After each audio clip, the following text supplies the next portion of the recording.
So, I made a mess, and I come to confess. That's all me, guys. On the other side too, yeah. Oh yeah.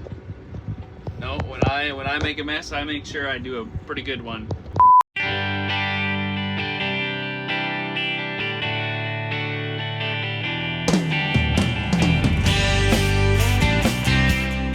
Hey everybody, it's Kyle here. So most of the summer I've been in the office and I haven't really been able to get out to the farm much and check things out. So I thought maybe today it's a good day. They're kind of doing full-blown harvest right now. I thought let's go drive around and check things out. So I have the drone and I'm going to film a few things. Just they're doing some potatoes today. They're harvesting beans.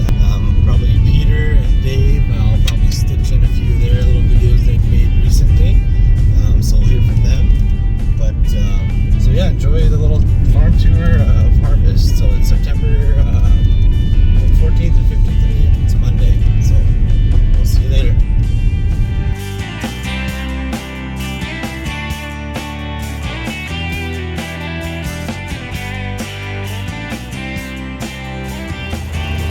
Okay, harvest time is on. The sun is just coming up over behind there. And we've started combining canola. That truck right there is full of seed canola and the yield is coming in really nice. So that's super exciting.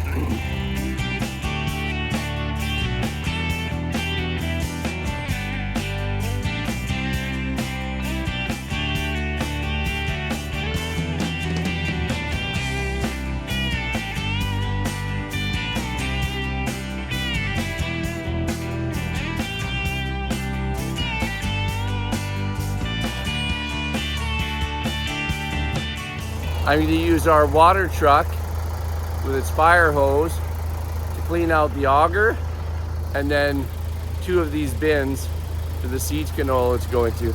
And water, air is amazing. Having a good air compressor is nice, but water just carries the dust and the material out, whereas air often blows it around and in the air, and then you need masks and everything. So cleaning hopper bottom bins with a water truck is unbelievable. They're totally spotless inside, no dust, and it's like so fast, unbelievably fast. So highly recommend for anyone that's got to clean bins. We have to clean them every year perfectly because we grow seed, and every time we put in a different kind of seed, it's a different variety, and you have to have the bugs and everything all cleaned out, and it just is unbelievable how clean the bins are. And just like, under 5 minutes, 2 minutes, the whole bin is just spotless because you have a big fire hose in there. And you do it from standing on the ground.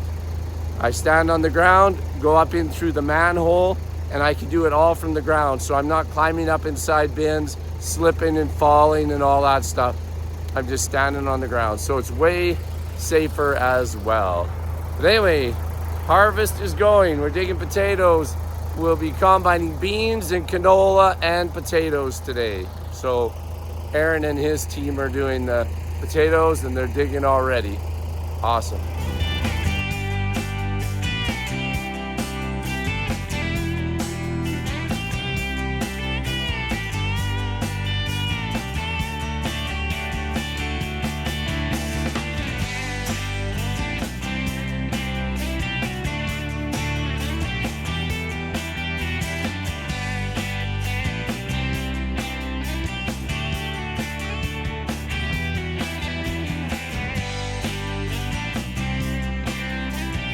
So I just saw from a distance a bird, a big wide wingspan, and I looked closer and I was like, that's gotta be a blue heron. So I got the drone out and it was kind of by Dave and Tammy's house, and then I saw it go down, and I know they have like a little pond over by their house, so I said, oh, I bet it is in that pond. And so I flew the drone down there, and you can see in the video, I haven't watched the video yet, but I have it on camera, and then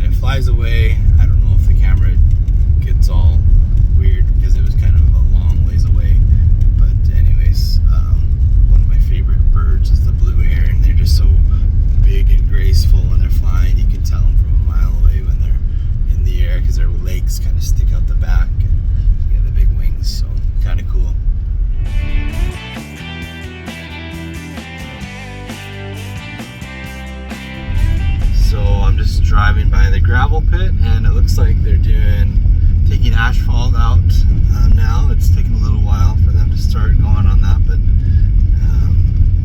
yeah, it's coming along, the highway project between Tabor and Burdett. So I will put the drone up and we'll check a few things out here.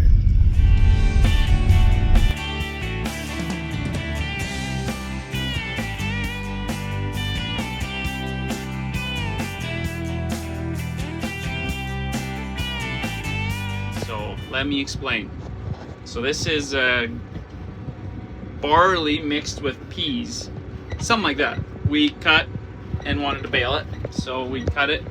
We couldn't cut it ourselves, so we had a neighbor cut it. Our swather was broken down, so our neighbor came out, helped us out, cut it at 16 feet, which typically for green feed is plenty enough to keep your baler pretty busy. Well, we got some rain on it.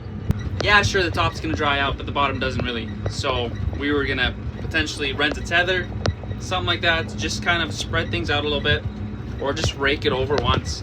Anyway, it was close to one day, so I was like, well, I'm gonna rake two together. So I raked two of them together. Baler can handle 32 feet. However, when you have 32 feet, that's a lot more product that you have to take in, and a lot more product to get wet. It's been some more rain events, and this stuff isn't drying out. It's close, but the bottom of it is just still a little wet. And they're calling for rain again end of this week, maybe even tomorrow. I'm not sure. If tomorrow was saying that it was supposed to rain, then I would have probably just bailed it up. But it's saying that tomorrow's supposed to be cloudy, 27 degrees. So I might try more things tomorrow. But what I did was I left the tailgate open, and I just was hoping that it would just give all that stuff a little bit of a lift and drop it back down, just to get some airflow in there. And yeah, didn't work. Can you tell? Yeah, it's just the bottom a little bit. If I could fluff it up a little bit and then give it a couple hours, it would go. And so tomorrow I might put a plate where the pickup is. It uses fingers to pick it up, and then kind of has this roller that shoves it into the bale chamber, and then has like a drop where then the bale ejector is, and there's a little bit of a gap in there, and then the bale ejector isn't as smooth as it works. Great for ejecting bales, but not loose straw. So I might see if I can just put a plate over top of it. Anyway, so that was kind of an interesting thing that I never tried before. Just the bale chamber all the way open, and you're just ripping along. Your bale monitor's like, "Hey, you moron, your thing's open." And you're like, "No, I want to do this. I want to see what happens." Anyway, I've done everything but that. I've lifted the baler up because I didn't remember that I dumped the bale, and then I was backing up and lifted the baler up. I've late at night had a situation where you finish a bale, you tie the bale, and then you forget that you have to eject the bale, and you think you did, and you start driving, and it doesn't necessarily just warn you. Well, at least the old ones didn't. And then suddenly your whole tractor's vibrating. You're like, "What's that?" And you look at the bale monitor, and you're like, 76. Okay. And then yeah, you make a honking big bale. Yeah, there's many things I've done. So this is the first. Not a lot of firsts for baling, so that's good. It's always good.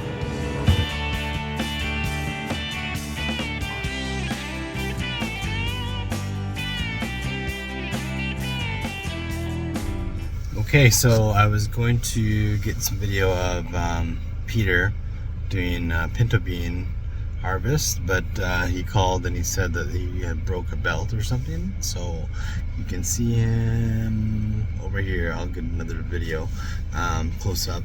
So I might put the drone up, but I don't know if there's much harvesting going on. Maybe he has a little video as well, but we will see. This is a pinto bean field here. Okay, well, I thought I'd just get out and show you the beans here.